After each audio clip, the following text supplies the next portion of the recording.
ও মা তোমাদের সম্মান ছিল না মা, নবী তোমাদের সম্মান দিয়েছে, কেননা এমন জাহেলিয়াতের যুগ ছিল, ওই অন্ধকার জাহেলিয়াতের যুগে আপনার কিনা যদি কোনো কন্যা সন্তান জীবিত হতো, আপনার কিনা জন্ম নিত, তবে ওই কন্যা সন্তানটাকে আপনার কিনা আপনার জবেহ করে দেওয়া হতো, বা তাকে আপনার কিনা জিন্দা দাফন করে দেওয়া হতো। এমনি করে বাবা নবী পাকের একজন সাহাবী, এখনো পর্যন্ত সাহাবী হয় নাই, এর নাম হলো দাইয়াতুল কালবি। এই হযরতে দাইয়াতুল কালবি এখনো মুসলমান হয়নি, এখনো জাহেলিয়াতের ভিতরে ডুবে আছে। ইনি আপনার কিনা নিজের বিবির গর্ভে সন্তান রেখেছে, নিজের বিবির গর্ভে সন্তান রেখে আপনার কিনা অনেক দূর সফরে চলে গেছে। নিজের বিবিকে একটা কথা বলে গেছে, বিবি যদি আমার তোমার গর্ভের সন্তানটা, যদি আমার সন্তানটা তোমার গর্ভ থেকে যদি পুত্র সন্তান হয় তবে তাকে তুমি রেখে দিবা, আর যদি কন্যা সন্তান হয় বিবি গো তবে তাকে গলা টিপে মেরে দিবা। এই কথাটা বলে দাইয়াতুল কালবি চলে গেলে ভাইরা বন্ধুরা জননী মা বোনেরা আমার, এই দাইয়াতুল কালবি চলে গেল। একদিন দুই দিন করে দিন বাড়তে লাগলো। মা জননী ইনি আপনার কিনা প্রসব যন্ত্রণায় ছটফট করে, বাবা সময় চলে এসেছে, আল্লাহর ওয়াস্তে আল্লাহ পাকের রহমতে বাবা একটা কন্যা সন্তান জন্ম দিলেন। জোরে বলুন সুবহানাল্লাহ। কন্যা সন্তান জন্ম দিয়েছে, কন্যা সন্তান হয়েছে, মা পড়ে গেছে মুসিবতে, কেননা স্বামী বলে গেছে বিবি যদি আমার বেটি হয় তাহলে তাকে গলা টিপে মেরে দিবা, আর না হলে তাকে মুখে আপনার কিনা কোনো কিছু চেপে দিয়ে মেরে দেবা, আমি জানো তার মুখ দেখতে না পাই, আর বেটা হলে রেখে দেবা। ও মা বোনেরা অনেকে আছে নিজের বেটিকে ভালোবাসে না, আবার বেটাকে অনেক ভালোবাসে। না না না, এরকম করলে হবে না। আমার নূরের নবী বলছে বেটিকে আগে ভালোবাসো। জোরে বলেন, বেটার আগে বেটিকে ভালোবাসো। ভাইরা বন্ধুরা জননী মা বোনেরা, মা জননী মুসিবতে পড়ে গেছে, বিপদে পড়ে গেছে। আল্লাহ আমি আমার বড় বিপদে পড়ে গেছে গো, আমার সৃষ্টিকর্তার রব আজকে আমার স্বামী বলে গেছে যে আমার সন্তান যদি কন্যা হয় তবে তাকে জিন্দা দাফন করতে। আমি মা কেমন করে নিজের বেটিকে জিন্দা দাফন করব, কেমন করে তার গলা টিপে মারবো, যে সন্তানকে আমি পেটে রেখেছি 10 মাস ধরে পেটে বহন করেছে, কত কষ্ট সহ্য করেছি, কেমন করে ওই নিজের সন্তানটাকে মারবো। আমি মা জননী সন্তান মারতে পারবো না, আবার স্বামী আসা পর্যন্ত আমি দেখতে থাকি। নিজের বেটিকে ভালোবাসছেন বাবা, মহিলাটা বাচ্চা ছেলেটা, ওই বেটিটা দেখতে অনেক সুন্দর ছিল, তার নাম রাখা হয়েছিল জামিলা। জামিলা মানে হলো সুন্দরী। জোরে বলুন সুবহানাল্লাহ। জামিলা 1 2 দিন 3 দিন 4 দিন 1 মাস 2 মাস হচ্ছে, 1 বছর 2 বছর হচ্ছে, এমনি করে যেতে যেতে যেতে যেতে এবার জামিলা কথা বলতে সুখ শিখে নিয়েছে, কথা বলতে আরম্ভ করে দিয়েছে। মামা বলে জামিলা ডাকতেছে, আর সঙ্গে খেলাধুলা করে, এমনি করে জামিলার বয়স বাড়তে আছে। ভাইরা বন্ধুরা জননী মা বোনেরা, রাওয়াইতে আসতেছে যে জামিলার বয়স 8 বছর হয়ে গেছে, কোন রাওয়াইতে আছে 7 বছর। 7-8 বছরের মেয়ে জামিলার বয়স হয়ে গেল। জামিলাকে মা বলতেছে বেটি তোমার আব্বা যখন আসবে তখন তোমার আব্বাকে তুমি আব্বু আব্বু বলে আদর করবা, আর তোমার আব্বুকে তুমি জড়িয়ে ধরবা, কেননা স্বামীর ভয় বিবির অন্তরে আছে, নিজের বেটিকে মারেনে জিন্দা রেখেছে। ও জননী মা বোনেরা কালটা লাগিয়ে শোনো, এ জামিলা আপনার কিনা বাড়িতে আসে খেলাধুলা করে, ইতিমধ্যে আপনার জামিলার আব্বা তাইয়াতুল কালবি চলে আসলেন। বাবা ভাইরা গো, জননী মা বোনেরা যেমনি চলে এসেছে, জামিলার মা বলতেছে বেটি, ও বেটি জামিলা, যা যা বেটি তাড়াতাড়ি করে যা, ওই দেখ তোর আব্বা চলে এসেছে, তাড়াতাড়ি করে আব্বার কোলে লেগে যা।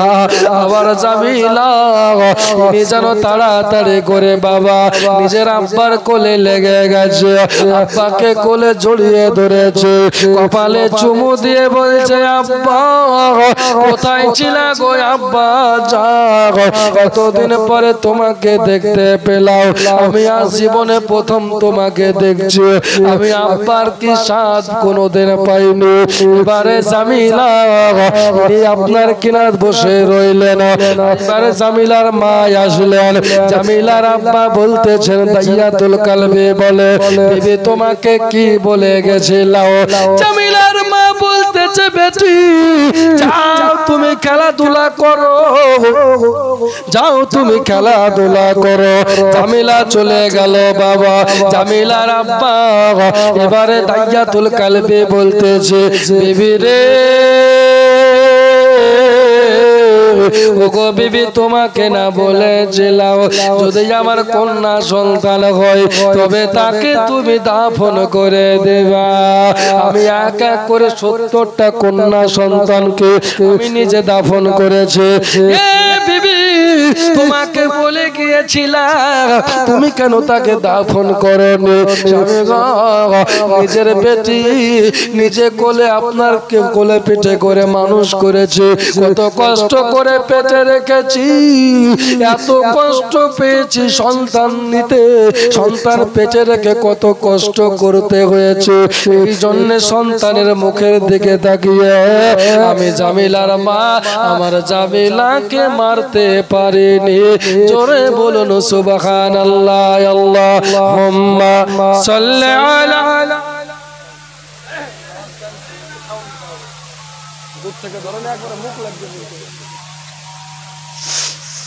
ওয়ালা আলি সাইয়্যিদিনা মাওলানা সাল্লাল্লাহু তাআলা আলাইহি ওয়াসাল্লাম। বন্ধুরে আমার জামিলার মা বলতেছে স্বামী গো আপনার এই কথাটা মানতে পারিনি, আপনি আমাকে মাফ করেন।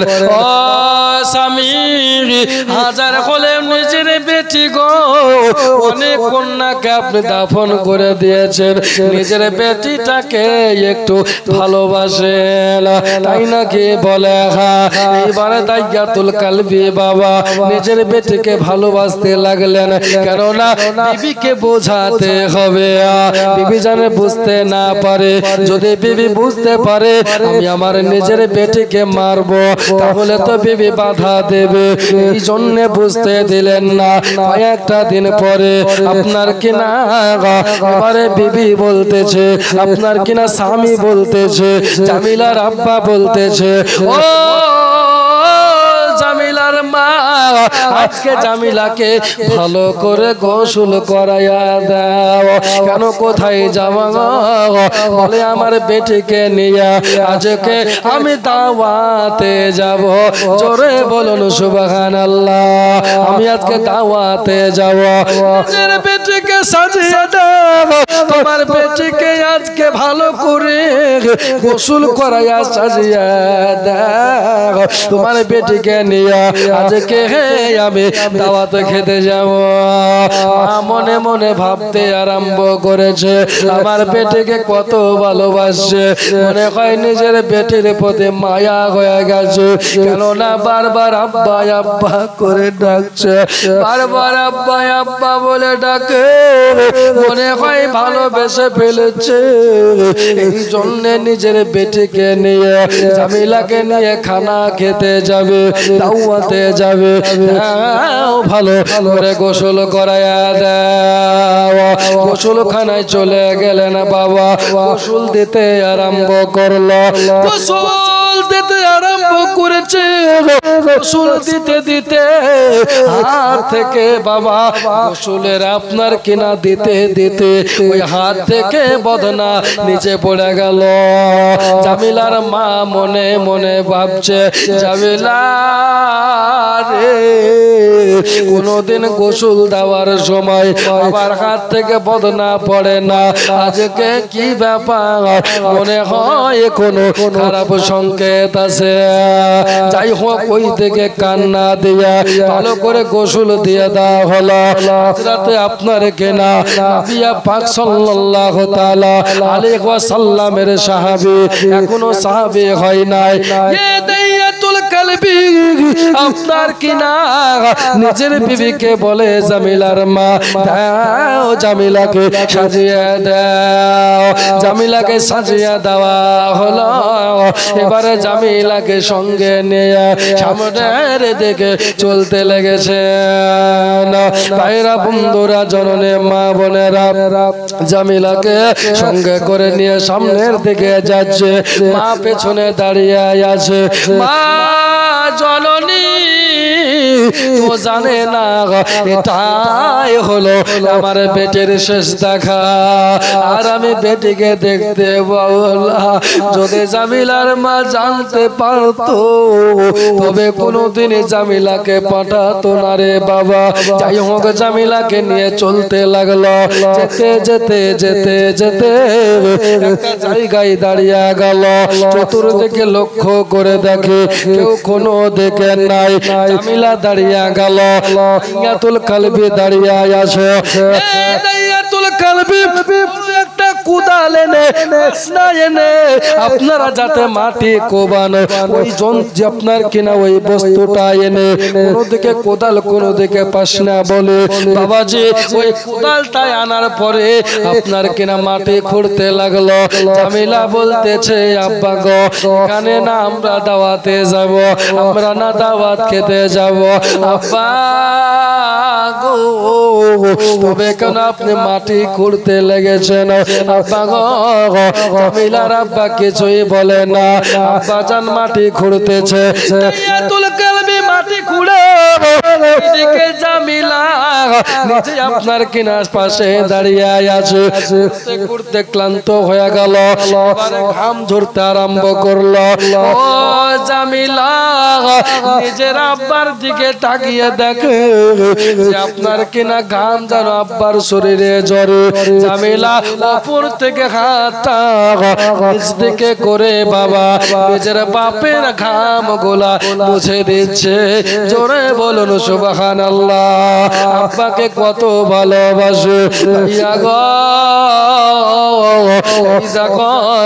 জামিলাকে এবারে গপ্ত করার পরে আপনার কিনা গর্ত থেকে উঠে গেল। জামিলা বলতেছে, আব্বা জান, গর্তটা কিসের জন্য করছো? আব্বা জান কিসের জন্য গর্ত করতেছে? আব্বা জান বলছে, বেটে এই গর্ত কিসের জন্য করছে শোনো, আজকে আমি একটা কাজ করব। বলে, কি কাজ করবেন গো আব্বা? কিসের জন্য আপনি গর্ত করতেছেন? ও আব্বাজি, কিসের জন্য গর্ত খনন করে বলেন গো? দাইয়াতুল কালবি কিছুই বলে না বাবা। নিজের বেটিকে লক্ষ্য করে বলতেছে, ও জামিলা, আমি তোমার আগে ৭২টা আপনার কিনা ৭০ থেকে ৭২টা কন্যা সন্তানকে আমি দাফন করে দিয়েছি, জিন্দা দাফন করে দিয়েছে। তাই আজকে তোমাকে দাফন করার জন্য এনেছি। জামিলা বলছে, আব্বা কিসের জন্য? আমার কি অন্যায় আছে? কোন অন্যায় করেছি, পাপ করেছি? এটা বলছে। দাইয়াতুল কালবি বলছে, না, সব থেকে বড় অন্যায় হলো এটা, তুমি বেটি ছেলে। জোরে বলুন নাউজুবিল্লাহ। আল্লাহ বলছে বেটি রহমান আর জাহেলিয়াতের যুগে ওরা আপনার বেটিকে গজব ভাবতো বাবা। ভাইরা বন্ধুরা জননী মা বোনেরা, এই দেখো কথা বলার আগে নিজের বেটিকে গর্তের মধ্যে ফেলে দিল। গর্তের মধ্যে জামিলা পড়ে গেছে। জামিলা পড়ে যাওয়ার পরে জামিলা বলতেছে আব্বা গো, ওগো আমার জননী মা বোনেরা, তোমাদের সম্মান নবী কত বাড়ালো, তোমাদের সম্মান কেমন ছিল। বেটি হলে জিন্দা দাফন করে দিত, বেটি ছেলেকে দুনিয়ায় বাঁচিয়ে রাখতো না। ভাইরা বন্ধুরা জননী মা বোনেরা আমার বন্ধুরে, আমার বন্ধুরে, হযরতে জামিলা বলে আল্লাহ কোন মুসিবতে পড়ে গেলাম। জামিলা বলতে চাই আব্বা গো, ওগো চলুনি আব্বা জান, ওগো আব্বা জান আমার জন্মদাতা, আজকে আমি কোনো পাপ কাজ করিনি, কোনো অন্যায় করিনি, কোনো ভুল করিনি আব্বা গো। একটাই ভুল হলো, সেটা হলো কন্যা সন্তান।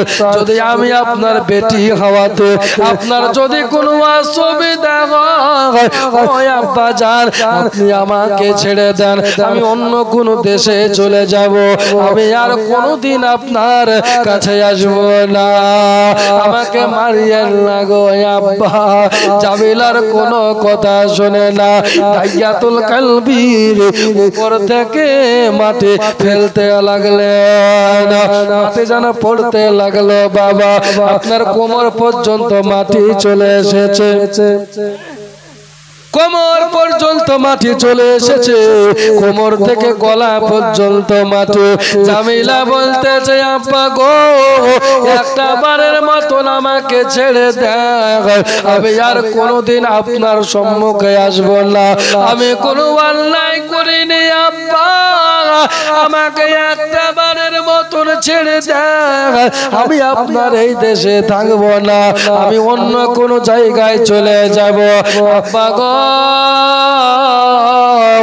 আবার বড় কষ্ট হচ্ছে গো আব্বা, আবার গলা পর্যন্ত মাটিতে আছে, আমি বড় কষ্ট পাচ্ছি গো আব্বা, আপনি আমাকে মারিয়েন না। এই আওয়াজ যেন জামিলা দেয়, কিন্তু জামিলার কথা দাইয়াতুল কালবে কান দেয় না, ইনি যেন কাল আপনার কিনা কান না দেয়, কেননা ভিতরে তো এখন হেদায়েতের নূর নাই, ভিতরে একটু রহম নাই রে বাবা। হাজার বলেও নিজের বেটি একটু রহম থাকার কথাই আছে, তারপরও ভিতরে কোনো রহম নাই রে বাবা। নিজের বেটি আপনার আব্বা আব্বা বলে ডাকতো, ওই সন্তানটা আজকে আব্বা আব্বা বলে কান্দে, আব্বা গো আমাকে মারিয়েন না। এমনি করতে করতে বাবা পুরো মাথা সমান আপনার ঢেকে দিল। আপনার কিনা জামিলাকে জিন্দা দাফন করে দিয়ে এবারে বাবা দাইয়াতুল কালবে চলতে লাগলো। বাবা তার আপনার কিনা দাফন করে দেওয়ার পরে ওই জায়গা থেকে 10 হাত সামনে গেছে, 20 হাত সামনে যেমনি গেছে আপনার একটা আওয়াজ শুনতে পাচ্ছেন, গায়েব থেকে মনে হচ্ছে একটা আওয়াজ আসছে, আব্বা গো আমাকে মারিয়েন না, ও আব্বা আমাকে মারিয়েন না। এই আওয়াজটা মনে হয় বারবার কানে বাড়ি লাগে, মনে হচ্ছে বারবার কানে এটাই শুনতে পাচ্ছে, তো অস্থির হয়ে গেল। এবারে বাড়ি চলে গেল, বাড়ি যাওয়ার পরে উনি আবার যেন পেরেশানিতে পড়ে গেল, কেননা ওই যে জামিলা চিৎকার করে আব্বা আমাকে আর মারিয়েন না, আমাকে আপনি ছেড়ে দেন। আওয়াজটা বারবার করে কারে বাড়ি লাগে, জামিলা আব্বা গো আমাকে মারিয়েন না, এই আওয়াজটা বারবার করে কানে বাড়ি লাগে।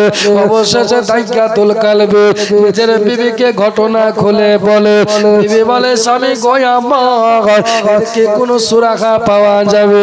নিজের বেটির প্রতি এবার আকৃষ্ট হয়ে গেছে, এবার নিজের বেটির কথা মনে পড়ছে, কেননা এতক্ষণ খারাপ টেন্ডেন্সিতে ছিল, এতক্ষণ আপনার কিনা রাগে ছিল, এতক্ষণ খেদে ছিল, আমার বেটিকে মারতে বলেছি, আমার বেটিকে জিন্দা রেখেছে, আপনার কিনা 70টা কন্যাকে আমি দাফন করে দিয়েছি, আজকে নিজের বেটিকে আমি কেমন করে বাঁচিয়ে রাখবো, এই জন্য নিজের বেটিকে আমি দাফন করে দিয়েছি। সুরাহা কোথায় পাবো? যাও নবীর দরবারে যাও, আব্দুল্লাহ ইবনে মুহাম্মদ সাল্লাল্লাহু তাআলা আলাইহি ওয়াসাল্লামের দরবারে যাও, নবীর কাছে গিয়ে একটা সুরাহা নাও। ভাইরা ও মা বোনেরা আমার, এই দেখো নবীর দরবারে গেলেন, নবীর দরবারে গিয়ে ঘটনা করে বললেন, আবার নবী বললেন, হতভাগা, কত বড় অন্যায় করে ফেলেছো, কত বড় জুলুম করে ফেলেছো রে বান্দা, ও বান্দা তুমি আল্লাহকে ভয় করো, তোমার ভিতরে কি একটু রহম হয় না? বলে হুজুর আমার কানে বারবার আওয়াজ লাগে, আমার বেটি মনে হচ্ছে আমাকে এখন ডাইরেক্ট বলছে, আব্বা গো আমাকে মারিয়েন না, এই আওয়াজটা মনে হচ্ছে বারবার আসছে, তাই নাকি? বলে নবী আমার বললে তুমি মাফ পেতে পারো, তবে তওবা করো, আর আমি রাসূলুল্লাহর কাছে কলেমা পড়ে মুসলমান হয়ে যাও। জোরে বলেন সুবহানাল্লাহ। আল্লাহ নবীর কাছে কলেমা পড়ে নিলেন। এত বড় একজন পাপী ৭৭টা লাশ দাফন করে আপনার কিনা জিন্দা বেটি ছেলেকে মাটিতে দাফন করে দিয়েছে, নিজের বেটিকে দিয়ে ৭১ বা ৭৩ হয়েছে। বন্ধুরা আমার, এত বড় একটা পাপীকে আল্লাহ নবী আপনার কিনা কলেমা পড়ে মুসলমান করলেন, আর আল্লাহ পাক তিনার উপরে রহমত বর্ষণ করলেন। জোরে বলুন সুবহানাল্লাহ। ভাইরা বন্ধুরা মা বোনেরা, আল্লাহ যাকে হেদায়েত করবে শুধুমাত্র সেই হেদায়েত হবে, ঠিক না? সেই হেদায়েত হবে। দেখেন হযরত জিবরাইল আলাইহিস সালাম যখন আমার নবীর কাছে আসতেন, কোন মানব জাতির মানুষের সুরাত নিয়ে, মানুষের চেহারা ধারণ করে যখন নবীর কাছে বসতেন, তো সদা সর্বদা নবীর সাহাবী দাইয়াতুল কালবির চেহারা আপনার ধারণ করে, রূপ ধারণ করে আল্লাহর নবীর সম্মুখে ফেরেশতা জিবরাইল আসতেন। জোরে বলুন কত ভালো আল্লাহ তাকে ভেসেছেন, তাই না? আল্লাহর ফেরেশতা পর্যন্ত দাইয়াতুল কালবির রূপ ধারণ করে আসতেন। ভাই একজন নবী মজলিসে বসে আছে, দাইয়াতুল কালবির রূপ ধারণ করে জিবরিল আসছেন, জিবরিল এসেছে। দাইয়াতুল কালবি আসলেন, নবীকে সালাম দিলেন, নবী আমার সালামের উত্তর দিলেন। সালামের উত্তর দেওয়ার পরে দাইয়াতুল কালবি কয়েকটা কথা বলে চলে গেলেন। এবার আপনার কিনা সাহাবীদেরকে জিজ্ঞাসা করছে, আমার নবী একটু আগে যে এসেছিল ওকে তোমরা চিনো? বলে হুজুর চিনি। কে? বলে এটা আপনার সাহাবী দাইয়াতুল কালবি। নবী আমার বলছে, সাহাবারা ওটা দাইয়াতুল কালবি চেহারা ছিল, কিন্তু ওটা দাইয়াতুল কালবি ছিল না, ওটা ছিল আমার ফেরেশতা জিবরাইল। জোরে বলুন সুবহানাল্লাহ। ভাইরা বন্ধুরা জননী মা বোনেরা আমার, এই জন্য আমার নবীজি আপনার কিনা দাইয়াতুল কালবিকে নতুন করে মুসলমান করেছিলেন, আর দাইয়াতুল কালবির আপনার কিনা এত মর্যাদা আল্লাহ দিয়েছিলেন যে দাইয়াতুল কালবির রূপ ধারণ করে ফেরেশতা জিবরাইল পর্যন্ত নবীজির কাছে আসতেন। জোরে বলুন সুবহানাল্লাহ। বন্ধুরে ভাইরা মা বোনেরা গো আমার, এই জন্য আমরা পাপ করে ফেলে, আমরা অন্যায় করে ফেলে, আমরা জুলুম করে ফেলে, কত অন্যায় জুলুম আমরা করি ভাইরা। এই জন্য অন্যায় থেকে দূরে থাকতে হবে, জুলুম থেকে দূরে থাকা লাগবে, তবে তো ইমানদার হওয়া যাবে। আল্লাহুম্মা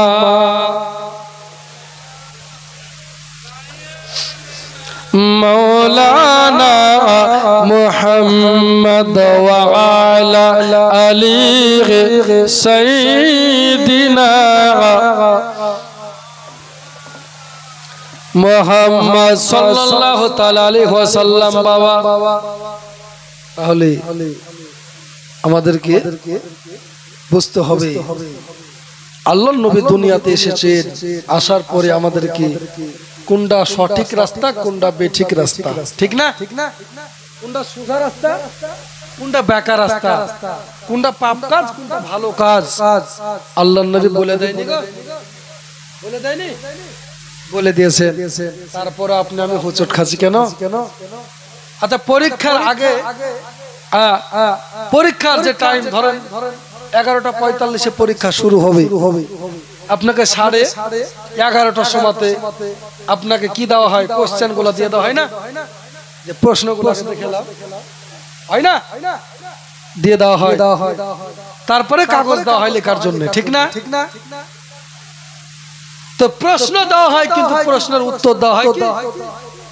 উত্তর দেওয়া হয় গো? দেওয়া হয় না। যেমন আপনাকে জিজ্ঞেস করি যে আপনি চার্লসের সূত্রটা বলেন, বা ওহমের সূত্রটা বলেন, বা বয়েলের সূত্রটা বলেন বিজ্ঞানের, তা আপনি বলতে পারবেন। কিন্তু যদি আপনার মুখস্থ না থাকে আপনি বলতে পারবেন না।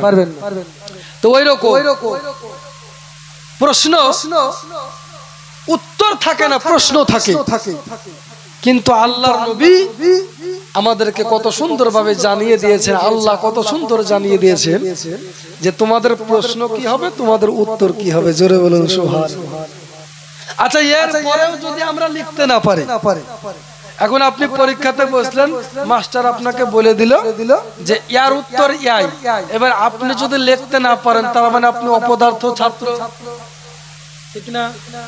অপদার্থ ছাত্র, আপনি মূর্খ, পড়াশোনা কিছু জানেন না, ক্লাস ফাঁকি দাও, ঠিক না গো? ঠিক। তাহলে আল্লাহ বলছে যে মিথ্যা কথা বলা যাবে না। মিথ্যা কথা বললে কি হয়? পাপ হয়। আর পাপ হলে কি হয়? জাহান্নামে যাওয়া লাগে। এখন আল্লাহ জাহান্নাম তৈরি করলেন, জান্নাত তৈরি করলেন। এখন আল্লাহ বলছে ভালো কাজ করলে জান্নাতে যাবা, আর খারাপ কাজ করলে জাহান্নামে যাবা। এখন ভালো কাজ কোনটা আর খারাপ কাজ কোনটা এটা আমরা জানি না। এটা আমরা জানি না। যদি না জানি তাহলে আমাদের প্রশ্নের উত্তর দেওয়া কঠিন হবে। কিন্তু আমরা তো জানি কোনটা ভালো কোনটা খারাপ, জানি না গো? তারপরেও যদি আমরা খারাপ করি তো আমরা নিজের পায়ে কোড়াল মারছি না? নিজের খারাপই করছি না? করছি। তাই আমাদেরকে আল্লাহ রাসূল সব জানিয়ে দিয়েছেন কোনটা ভালো কোনটা খারাপ, কোনটা মন্দ কোনটা ভালো, সব জানিয়ে দিয়েছে। তারপরেও যদি আমরা জেনে যদি না জানার ভান করি তাহলে বুঝতে হবে আপনি শয়তানের দাসত্ব করছেন। কার? শয়তান। আল্লাহর দাসত্ব না। যদি আল্লাহর ভয়, আল্লাহর খৌফ, আল্লাহর ডর যদি আপনার অন্তরে পরিপূর্ণ সঠিক থাকে তবে আপনি কোনদিন আল্লাহ রাসূলের বিপক্ষে কোনদিন কথা বলবেন না, কোনদিন পাপ কাজ আপনার দ্বারা করা সম্ভব হবে না, একটা মিথ্যা কথা বলবেন না, একজনকে ধমক দিবেন না, কোনো ইতিমকে মারবেন না, ইতিমের মাল ধন আত্মসাৎ করবেন না, কোনো পাপ কাজ করবেন না, পাপ মার গায়ে হাত তুলবেন না। যদি আল্লাহর ভয়, রাসূলের মহব্বত যদি অন্তরে থাকে, ঠিক না?